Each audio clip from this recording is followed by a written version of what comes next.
Hi, guys, and welcome to another episode of On the Pole, Off the Record. I'm your host, Lana Diaz, and I'm by myself today. So, I asked you guys on Instagram what you thought I should talk about this week, and someone had mentioned doing like a little bit of like your life story and growing up. So, I figured that'd be a good thing to do since I'm by myself, and I kind of wrote some things out. Let me get that ready. Just like a guideline. There's definitely going to be things that I didn't add to this because I'm better at raw dogging everything. Yeah, okay, here we go. So in 2000, August 5th, yours truly was born in Riverside, California. Um, for some God-saken reason, my mom was like, let's move to Missouri. Of all the places, Missouri was where she thought would be best. And that was in 2003, also the year my brother was born. Um Growing up, we were being raised as like Hispanic. Uh my person who I thought was my dad at the time was Guatemalan.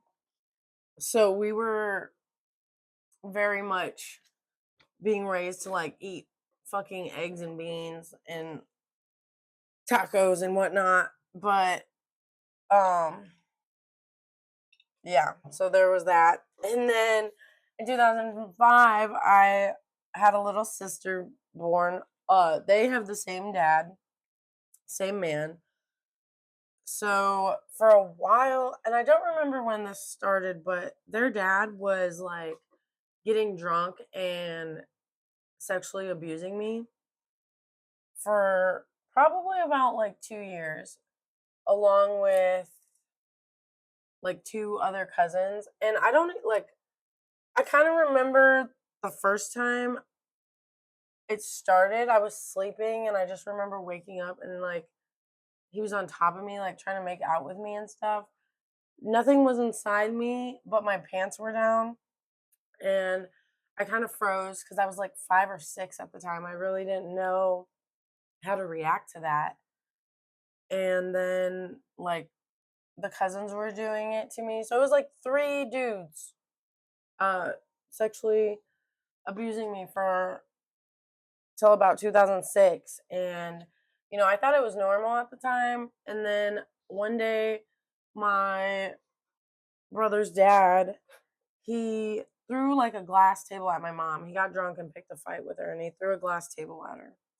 And we went to this place called Crisis Nursery, where you kind of go and like, if your family, like if you have a disaster or something's happening, you can drop your kids off and they'll watch them for like however long.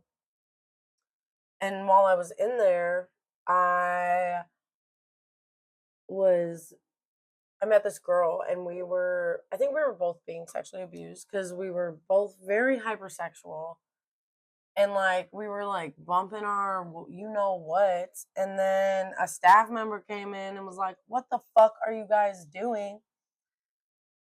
And I just said like, this happens at home all the time. And then basically an investigation got put on my brother's dad, and he not soon after that got deported, or soon after that he got deported.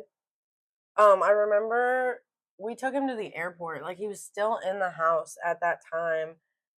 And I remember he was saying like, and I'm 6, so I don't really even know what the fuck is going on, but he was like, you guys aren't gonna no one's gonna be taking care of you now because you went and ran your mouth, like straight trying to guilt trip a 6-year-old. Like, it's fucking insane to me. But yeah, he was a piece of shit. And I think for a while my brother like kind of blamed me for him not having a dad, and I felt so bad about it for the longest time. But I think we both, being older now, we obviously realized that we were way better off. Um, so then 2006, my mom meets Kevin, who seemed like he seemed like a ray of sunshine in the beginning, My mom had just had her heart broken by the man she was with forever because he was a fucking sicko. And like I can only imagine how that feels. Because I personally would kill him, but I don't know. Me and her work differently. So she meets Kevin. First year's cool, I guess. Nothing's really going on. Eventually he starts getting really aggressive and like picking us up by our shirts, like slapping us and some more stuff. And then at about like 2010, I started like developing and he started getting really fucking weird. He would have us sleep in his bed and then like I he started touching me and shit. So I would like wrap myself up and try to sleep on the floor in like my living room. And we lived in like a trailer at that time and it was had holes in the wall like floors. Raccoons could literally like pop their heads up through the floors. It was not a great way to be living. And then he would just be like, if you don't get in my bed, like your little sister is gonna be next. And I kind of that was like my weak point because my little sister is like my fucking baby, and I I don't regret it. I think he's a horrible individual for using a little girl as leverage. And yeah, so eventually I started telling my mom about it. Same thing. She didn't really like, she was scared and making up a whole lot of fucking excuses on why she couldn't leave him. And she stayed with him until about 2013. And the only reason they broke up then was because he was cheating on her and he got a bitch pregnant. I started snapping off it in 2013. Everyone thought I was being this horrible, bad little girl, when in reality, I was kind of just running away from things I was dealing with at home. And no one was like questioning that. They were just like, why are you acting like this? Da, da, da, da, da. Like, no kid runs away from a happy home. I would just want everyone to know that now. If you're seeing people do at risk shit, it's probably because something's going on at home.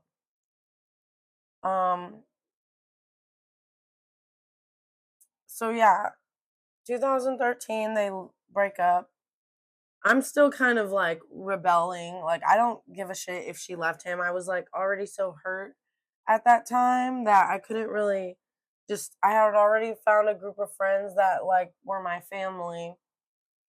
They weren't really my family. They were dumb as fuck and they were just grown ass people hanging out with a 14-year-old because I'd like steal liquor for him and shit.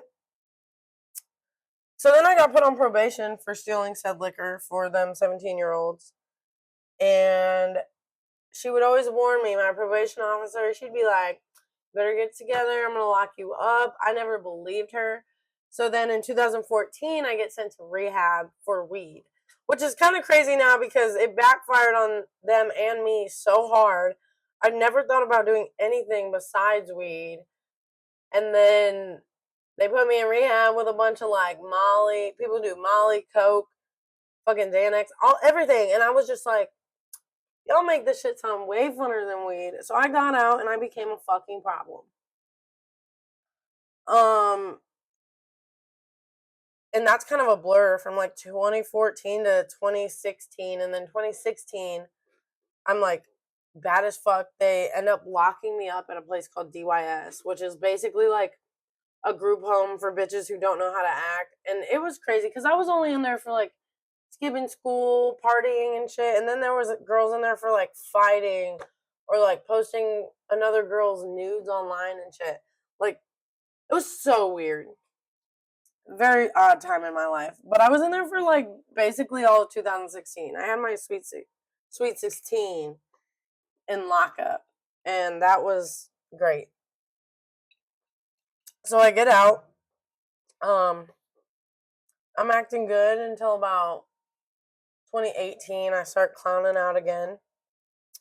And then I get tricked into going into rehab, which was probably good because at that time I was living like a motherfucking rapper. I was drinking lean, doing all types of shit I just should not have been doing. And uh, then the rehab had decided, every time you go home, you fuck up. So we're gonna put you in this group home.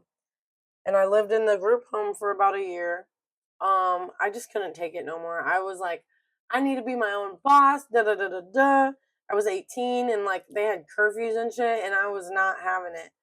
So I moved back in with my mom, who had a new man at the time. This is husband number 4 or 5. I honestly lost count. That woman has fucking issues. Um, and I moved back in. She's kind of MIA. I start taking over the bills, taking care of my siblings, paying for food. And then I was working at this factory and going to school at the same time, which eventually I dropped out of school. I was like, I can't fucking do this anymore. And I kind of regret it because I was a senior. So it was like, what was the fucking point, you dumbass? Education might not seem important, but I feel like having it is just good because some places care about that. And, you can't do this forever. I hate to be the one that say that because guys, when they say it, I'm like, obviously fucking not, but it's true. And it's good to have like a backup plan. Not even just like for getting older, but if you just don't want to, like, this job is not meant for everybody and it shouldn't be what you rely on if you don't have to. Then at the factory, I meet this man who at the time I thought was a dream, was not. But mind you, the only like healthy relationships I'd ever seen were like my friend's parents. And that was like maybe one friend. I'd never seen a functioning relationship. So I just thought, he doesn't abuse me. That's all you can ask for. That's the least you can fucking ask for. You need to raise your standards. I got pregnant by him, and at the time I was still going to school. So I decided like I couldn't do it. Abortion was still legal in St. Louis at the time. So I went and had me one of those. Um Also something that's not for everybody, I don't regret it to this day. And that's how I know I needed one because there was no way I could have taken care of a baby. I probably would have ended up smothering it or something. Like, and for all you people that are gonna come at me about it, I don't give a fuck. I'm not even gonna read the comments. Just so you know. I think abortion isn't something you should just like have willy-nilly. But I definitely think there's times it is necessary. Like if your brother is your baby daddy, an abortion is probably necessary. If you disagree with me on that, then you've clearly never seen Wrong Turn. But I digress. So yeah, that happened. Then I meet another guy a couple months later, and we end up dating till about the time I start dancing. This man, his name was Joseph, and he kind of like taught me how to be an adult because my mom definitely didn't. He helped me get my first apartment. He showed me how to drive, kind of like showed me how to pay bills, and it was it was nice. I think he liked being the one in charge financially and everything. And then like I go to Vegas with Ella in about 2021 and I come back and I'm like, I'm gonna be a dancer.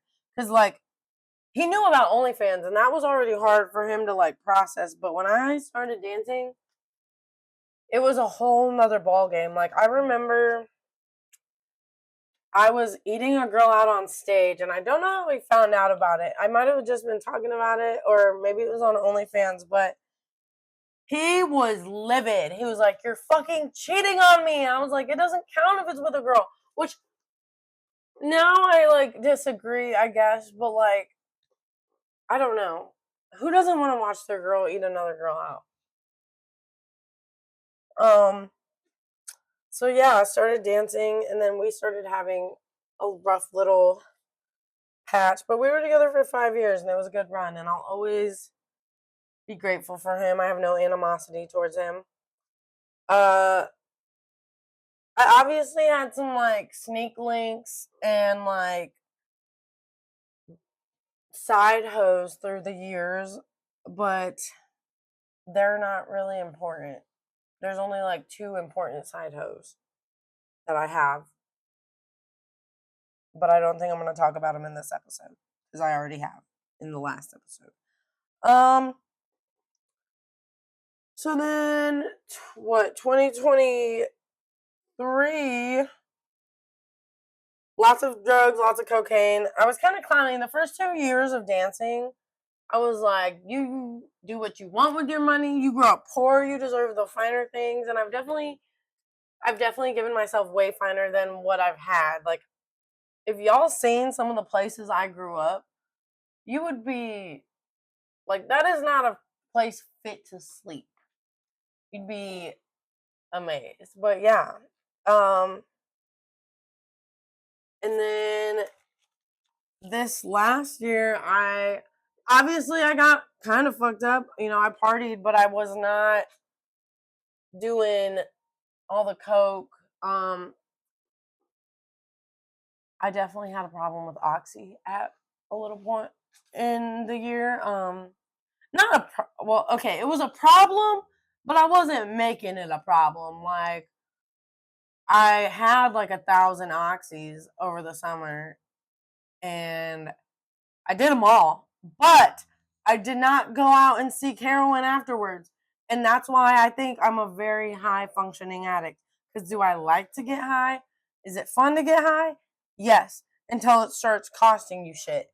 And, you know, the idea of never doing it again kind of scares me, but I don't need it.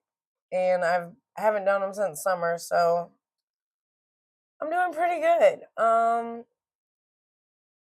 This last so what's crazy about Kevin, the guy, the horrible man, and my brother's dad, they're both dead. So my brother's dad, when he got deported, he ended up getting sent to a Guatemalan prison. And I don't really know what happened. I just know he died there. And then Kevin, I feel like I don't know if he just couldn't deal with the horrible person he became or what, but he ended up shooting himself in the head this last Thanksgiving. So the only thing he gave that month was up, rightfully so. And it's kind of weird. Like it's bittersweet because I definitely think that he deserved way worse. That was way too quick for him. But it's sweet like knowing that he definitely wasn't okay with himself and everything he did and put my family and other families through. Like he was a horrible person. So yeah, there's that. Um I wish I could show you guys the trailers that I was growing up in. Even when I moved back in with my mom at like 17, 18, they were wretched. Like I was living with roaches. There was rats in my trailer when I was a kid and there was holes in the floor. Like raccoons were straight popping their heads up. My dogs would be like trying to grab raccoons through the floor. Like it was definitely, if you've ever seen, what's that movie? Where the crawdads sing, maybe? Wherever that girl who lived in like the woods, that was me. My toys were the creek, and I don't I don't like hate the way I grew up now. Like obviously it's fucking disgusting.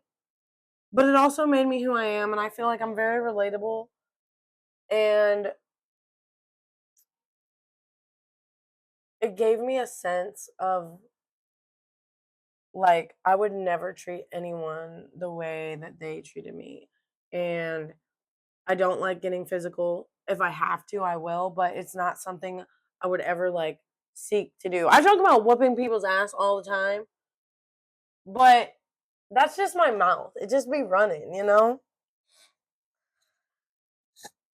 And that is basically my life story. There's definitely a lot I've left out or I'm missing, but we'll have to come back to this and I'll have to plan it out a little bit better. I think you guys got a good little gist of it. I don't want to go into like too graphic of details because I don't want you guys to be like sad. I don't want anyone to feel bad for me because I'm at the point now where I take care of my little sister.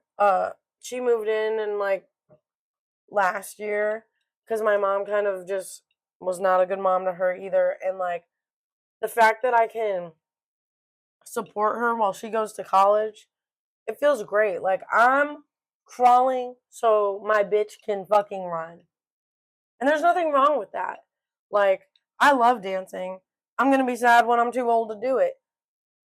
And then I'm going to have to find a new career, hopefully something in the entertainment industry. But I don't know. Once I started taking care of her, I think that's also when I stopped doing all the like super crazy shit because I knew that I'm the only one that she has to look up to. And it feels good. Like, knowing that I can be like the adult I needed growing up for her, it definitely sheds perspective. And I'm not saying that I'm not gonna go out and party. Like partying's fun. You deserve to let loose once in a while. But I'm not just a casual partier. Like once I have a couple drinks, it usually doesn't end well for me. So this year I'm going to try to have casual drinks and smoke the occasional J and not, stay in bed all night. Eventually, I'd like to start interviewing OF girls and making content with them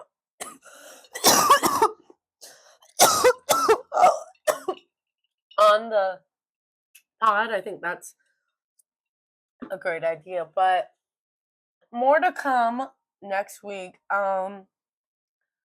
Eventually we're gonna have the Rose's Star on the podcast. For those of you who don't know, she's a fire corn star and we used to work at a club together, so we're gonna interview her. We got DJ Old School. He's the DJ at our St. Louis strip club. We're gonna interview him. He's got a lot to say and he's definitely gonna get us canceled, but it's gonna be great. I cannot wait for you guys to hear. And I'm sorry the episode was kind of short today, but it was very what's the word? What's that word I'm looking for? Come on. It's not cozy. I'm looking for wholesome. Wholesome, I think. That's what you call it. Sleeping with rats and all that fun shit. So I'm actually about to go to work. It's like 8 or 9 in the morning. I was going to shoot this last night, but I got distracted. So we're shooting it now, and I haven't even finished my coffee. So I don't know how the episode went. Y'all let me know. I will be at Hustler all weekend, and then hopefully I'll be making some new OnlyFans content with my bitches. And yeah, all right, guys. Thanks. See you next week.